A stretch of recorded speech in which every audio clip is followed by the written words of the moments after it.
if you're divorced, it's possible that you can claim Social Security benefits based off your ex's work history. There's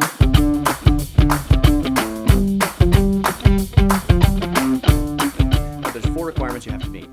The first requirement is that the marriage to your ex-spouse needs to have lasted for more than or at least 10 years.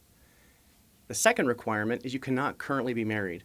So if you were married for 10 years and got divorced and then you remarry, you can't claim a spousal or you can't claim a divorce spousal benefit based off of your first marriage. Now, if you would be able to qualify for a spousal benefit based off of the person you're currently married to.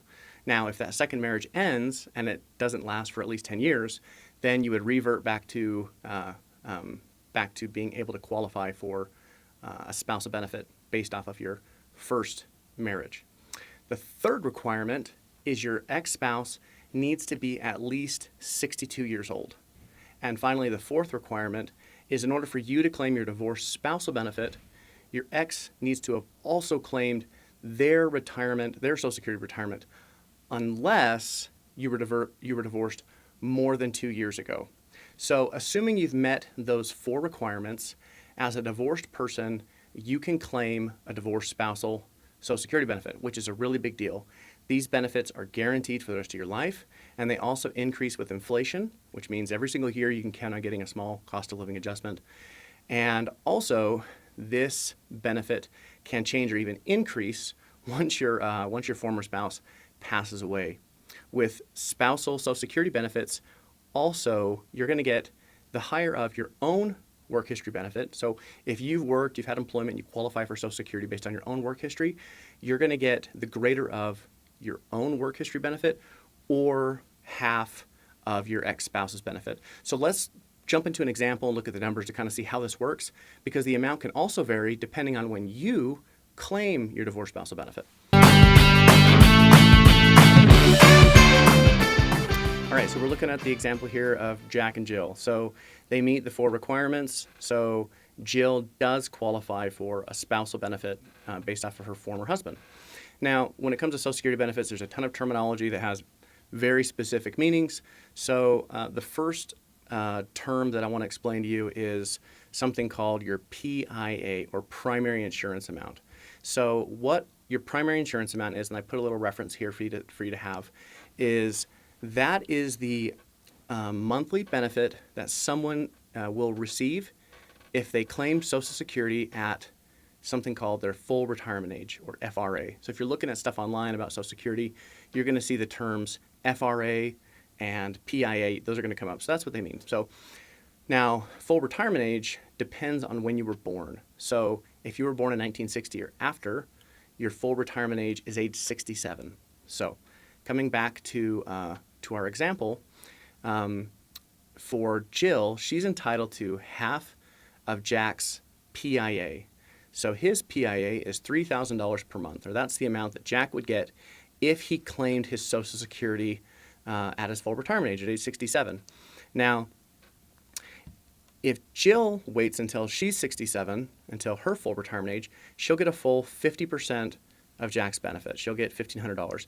Now, this doesn't mean that she gets half of Jack's, and so Jack only gets half. So he'll still get his full benefit, and then Jill will also get half of his benefit.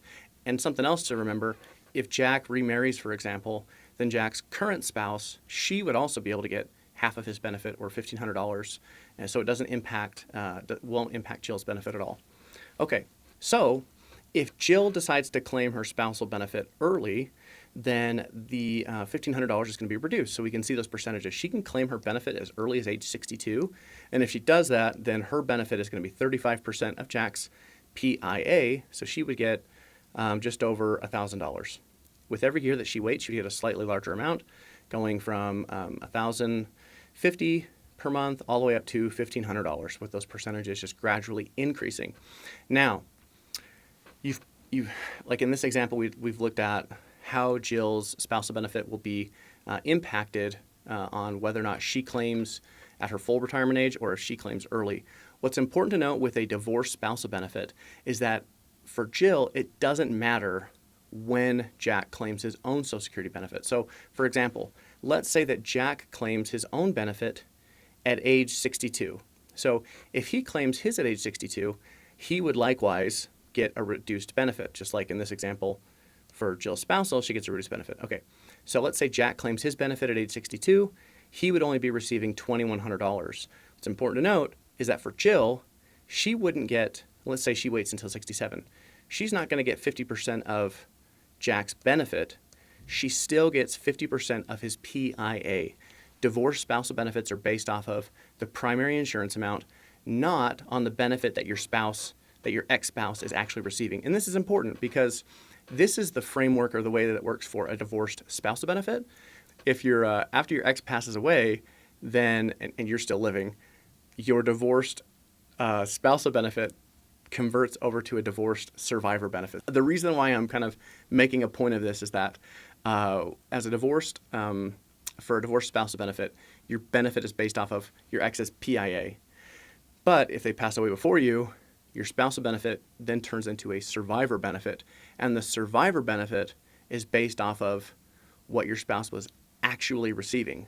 So, if they claimed it early or if they claimed their benefit late, then that would impact your survivor benefit. So in this video, I'm not going to go into survivor benefits. We're just going to leave it at divorce spousal. So it's an important resource. You're entitled to the greater of your own work history or a divorce spousal. Hopefully this video has been helpful, giving you some good information on how Social Security benefits work for if you're divorced.